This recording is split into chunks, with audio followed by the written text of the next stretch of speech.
So I'm telling a story here that my mother told me about when she was a young woman in Mombasa, Kenya in 1954. It was just a few weeks before I was born. The story begins when she goes to market, which she would do every Tuesday. And, you know, I remember them well, we had servants, Katana, would go with my mother, and as they would get up to the top of the driveway, she'd see an elderly black man standing, waiting at the end of the neighbour's driveway. He was dressed immaculately in white. He had a white vest with gold brocade, he had a skull cap, a white skull cap with gold brocade, and very finely polished leather sandals. And Katana would say, Mem Sahib, may we please give this Mzee a ride to market. Mzee is an honorific title, it means elder. And my mother was very impressed at his deference for his elders, and so she said, of course, we'll give him a ride. It's rather important. Oh, thank you. It's a full-service house concert. So every Tuesday, they'd give Carissa Mzee a ride to market. Carissa did not speak Swahili. He spoke another tribal language. There are many, many languages were spoken there. And he always smiled and said something to my mother in appreciation. And one day, Katana wasn't able to go down to market with my mother, and my mother felt brave enough to go on her own, and her Swahili was starting to get somewhat serviceable. And so there was Carissa Mzee waiting at the end of the driveway, and she gave him a lift to town, into the market. Now, a few days later, she's putting around in the garden, trying to make tea out of the banana leaves. It's very heavy with child, so it must have been February. And who should be standing at the garden gate but Carissa Mzee himself? And he calls to her, he goes, Jumbo, Mem Sahib, and she says, Jumbo Mzee, Jumbo. So she goes to let him in, and he's got a paw melon with him, and he gives it to her. And he gives it to her in a sort of ceremonial gesture. And again, he's speaking not Swahili, but the tribal language, the coastal language he speaks. And she says, thank you very much. It is not necessary. I am happy to drive you to market any time, but this is lovely. Thank you. It will be very nice this afternoon for tea. Thank you so much. And so Carissa Mzee spoke more words, turned and left. Now Katana had been watching from the window of the kitchen, and he came out and said, Mem Sahib, this is wonderful, this is very good. Because, yes, I was wondering what we were going to have for tea. What's that, Mem Sahib? The melon. Yes, it's a melon. Mem Sahib, I don't think you understand what's going on. I don't think you know who this Carissa Mzee is. Oh, yes, I do. He's the caretaker next door.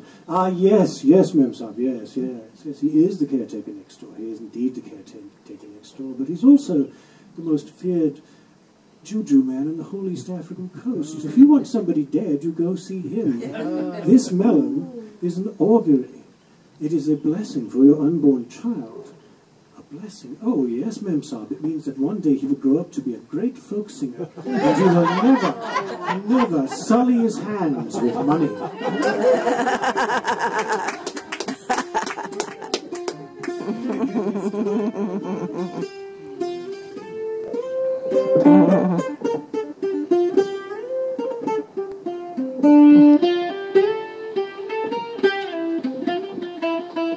With his dad in a white shirt, his mum a pretty dress, with the world's disapproval on the old wireless, with his toy soldiers waiting on a gleaming tropic lawn, way down in darkest Africa, an English boy is born.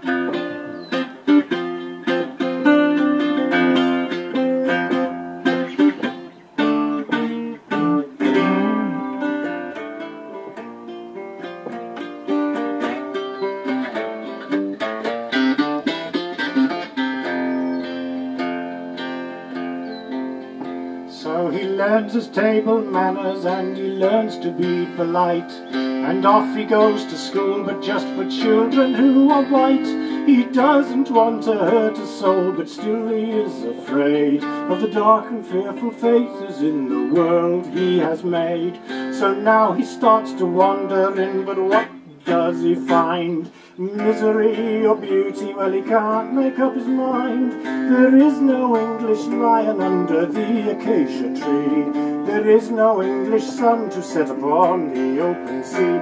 Oh, the poor little Englishman, what will he do? Though his empire's crumbled, he still must be true, like a tin whistle tune set forever to roam. Oh, the poor little Englishman can never go home.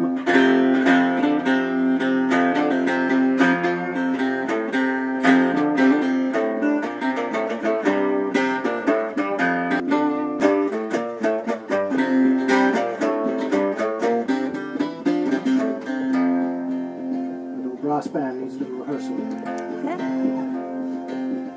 Never mind that, though. The exciting story continues. About the poor little Englishman, the loss of his empire. Poor, poor fellow. So the poor little Englishman has undergone a change. Look into his eyes, and don't you think it's strange? Confessing to his guru neath the Himalayan sky. Oh, will I be an Englishman until the day I die? So for 7 years the guru called him like a dog to fetch. For 7 more he called him a God-forsaken wretch.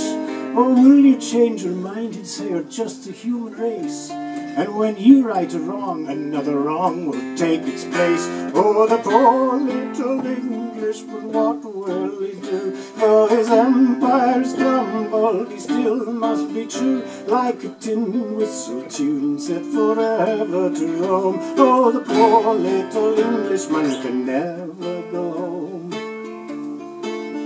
So from Africa to India to wild America, further and further and further away, for nobody has seen him now, for nobody will look. He left no concrete evidence like children or a book. So now there's only hatred, hatred and shame, and angry people looking round for something to blame. For all men now are equal, of that there is no doubt, and women too are equal, crying no one can get out. Oh, the poor little Englishman, where has he gone? Though his empire has crumbled, he has to carry on. Farewell to old England, farewell to their past. For if England is small, then her empire is vast.